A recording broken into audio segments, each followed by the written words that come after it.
We heard several important updates on early breast cancer at ASCO this year. One of the most important studies looked for solutions to reducing toxicity from some types of chemotherapy for Black women. This study, called EAZ 171, was conducted by Komen scholar Dr. Brian Schneider and presented at ASCO by Komen grantee Dr. Tara Ballinger.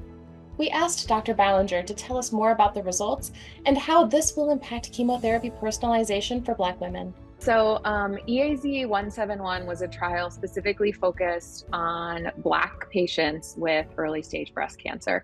We know that Black women with early stage breast cancer have worse survival from their breast cancer, also higher rates of toxicity, namely peripheral neuropathy. Peripheral neuropathy from our taxane drugs like docetaxel or paclitaxel impacts quality of life, but it's also the primary reason for dose reductions of therapy. So it can impact survival as well, particularly for Black patients, as they tend to get higher rates of neuropathy. So EAZ 171, we enrolled only Black patients in order to look for genetic biomarkers of who might be at higher risk for neuropathy, and also to look at whether paclitaxel or docetaxel might be a better taxane drug with regard to neuropathy and dose reduction specifically for Black patients. So in the trial, again, we only enrolled Black women, 249 women enrolled on the trial. We were not able to validate the genetic markers of neuropathy, but we did find that there was significantly less neuropathy and less dose reductions with docetaxel compared to paclitaxel, suggesting that that should potentially be our preferred taxane specifically for Black patients with early stage breast cancer. And then I think more broadly, not only is that going to impact our chemotherapy choices, but also the trial taught us that can and should be designing trials better for to evaluate disparities in patients who are typically underrepresented in our trials. Dr. Ballinger also gave us some insight into other advances in early breast cancer she saw at ASCO. In early stage breast cancer, there was a study presented at one of the rapid oral abstract sessions where they were using a large national database to look at outcomes for patients with estrogen receptor low breast cancer.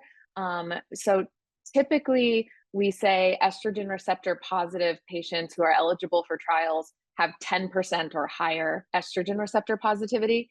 And then we say negative is 0%. So then these patients with tumors that are 1 to 9% get left out of a lot of our research. So this study, they looked specifically at those patients to determine whether or not they benefit from receiving adjuvant anti-estrogen treatments. And this has been a question that comes up a lot in clinic and comes up a lot for patients. Am I really going to benefit from this drug that has potential toxicities that I have to take for years and years? And the trial suggested that yes, those patients with estrogen receptor low tumors are benefiting from adjuvant anti-estrogen therapy. So that study has already helped me have discussions with patients about the risks and benefits of doing endocrine therapy when their tumor just had a little bit of estrogen expression, because that's a hard spot to be in. So I think that study was really important. Also, in early stage breast cancer, we heard results of the A-BRAVE study. So this study looked at doing immunotherapy after surgery for patients with triple negative breast cancer. The patients in that study didn't get immunotherapy as part of their upfront chemo. Right now, it's standard of care to give immunotherapy during upfront chemo from the Keynote 522 study. But what we haven't really known is if you respond really well to that immunotherapy, do you still need a year of immunotherapy on the back end?